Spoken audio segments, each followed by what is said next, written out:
ನಮಸ್ಕಾರ ಗೆಳೆಯರೆ. ಅಮೆರಿಕದ ಟ್ಯಾರಿಫ್ ನೀತಿಯು ಹಲವು ದೇಶಗಳನ್ನು ತೊಂದರೆಗೊಳಿಸಿದೆ.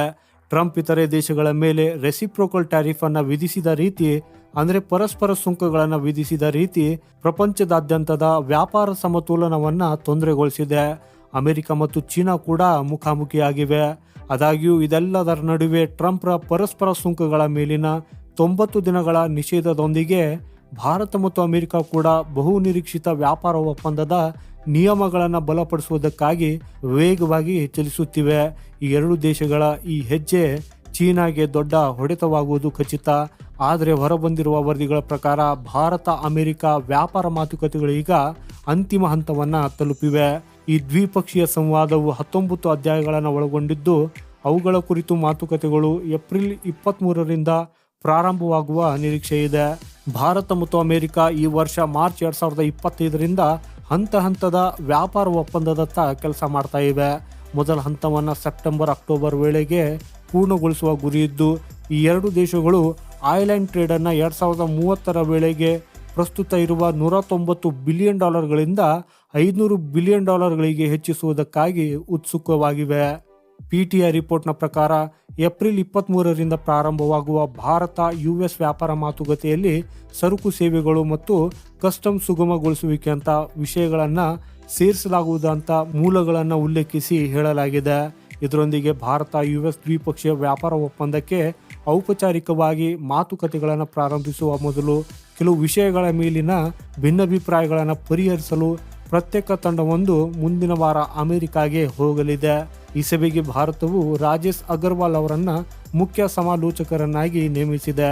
ಹಾಗೆಯೇ ನಿಮ್ಗೆ ಹೇಳೋದಾದ್ರೆ, ಭಾರತದ ಕಡೆಯಿಂದ 3 ದಿನಗಳ ವ್ಯಾಪಾರ ಮಾತುಕತೆಗಳನ್ನು ಮುನ್ನಡೆಸಲಿರುವ ರಾಜೇಶ್ ಅಗರ್ವಾಲ್ ಅವರು ವಾಣಿಜ್ಯ ಇಲಾಖೆಯಲ್ಲಿ ಹೆಚ್ಚುವರಿ ಕಾರ್ಯದರ್ಶಿಯಾಗಿದ್ದು, ಏಪ್ರಿಲ್ 18ರಂದು ಅವರನ್ನ ಮುಂದಿನ ವಾಣಿಜ್ಯ ಕಾರ್ಯದರ್ಶಿಯಾಗಿ ನೇಮಿಸಲಾಗಿದೆ. ಹಾಗೂ ಅವರು ಅಕ್ಟೋಬರ್ 1, 2025ರಿಂದ ಅಧಿಕಾರ ವಹಿಸಿಕೊಳ್ಳಲಿದ್ದಾರೆ. ಈ ಮಾತುಕತೆಗಳಲ್ಲಿ ಎರಡೂ ದೇಶಗಳ ನಡುವಿನ ವ್ಯಾಪಾರ ಉಲ್ಲೇಖದ ನಿಯಮಗಳನ್ನು ಮತ್ತಷ್ಟು ಅಭಿವೃದ್ಧಿಪಡಿಸಲಾಗುತ್ತದೆ ಮತ್ತು ಚರ್ಚಿಸಲಾಗುವುದು. ಇದರಲ್ಲಿ ಸುಂಕಗಳು, ಸುಂಕೇತರ ಅಡೆತಡೆಗಳು ಮತ್ತು ರೆಗ್ಯುಲೇಟರಿ ವಿಷಯಗಳು ಸೇರಿವೆ.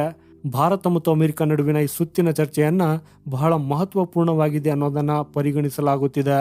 ರಿಪೋರ್ಟಲ್ಲಿ ಸೀನಿಯರ್ ಅಫಿಷಿಯಲ್ನ ಉಲ್ಲೇಖದಲ್ಲಿ ಏನು ಹೇಳಲಾಗಿದೆ ಅಂದರೆ, ಟ್ರಂಪ್ ಅಡ್ಮಿನಿಸ್ಟ್ರೇಷನ್ನ ಮೂಲಕ ಘೋಷಿಸಿದ ಸುಂಕ ಪರಿಹಾರದೊಳಗೆ ಇಂಟರಿಮ್ ಟ್ರೇಡ್ ಡೀಲ್ ಆಗಬಹುದು ಅಂತ.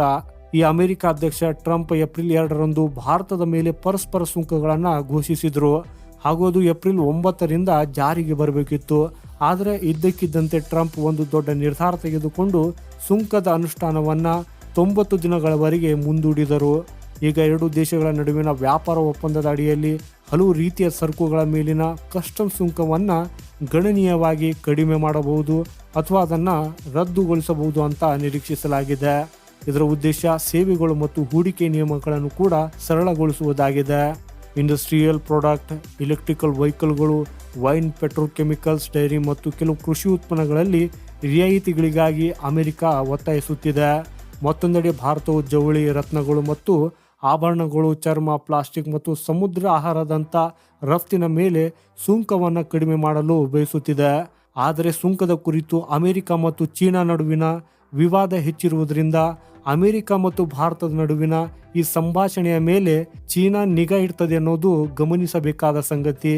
ಇಂತಹ ಪರಿಸ್ಥಿತಿಯಲ್ಲಿ ಚೀನಾ ಕೂಡ ಭಾರತದೊಂದಿಗಿನ ತನ್ನ ವ್ಯಾಪಾರವನ್ನು ಮತ್ತಷ್ಟು ಹೆಚ್ಚಿಸುವುದಕ್ಕೆ ಬಯಸಬಹುದು. ಸೊ ಗೆಳೆಯರೆ, ಸದ್ಯಕ್ಕೆ ಈ ಸುದ್ದಿಯ ಬಗ್ಗೆ ನಿಮ್ಮ ಅಭಿಪ್ರಾಯ ಏನು ಅನ್ನೋದನ್ನು ಕಮೆಂಟ್ ಮಾಡುವ ಮೂಲಕ ನಮಗೆ ತಿಳಿಸಿ.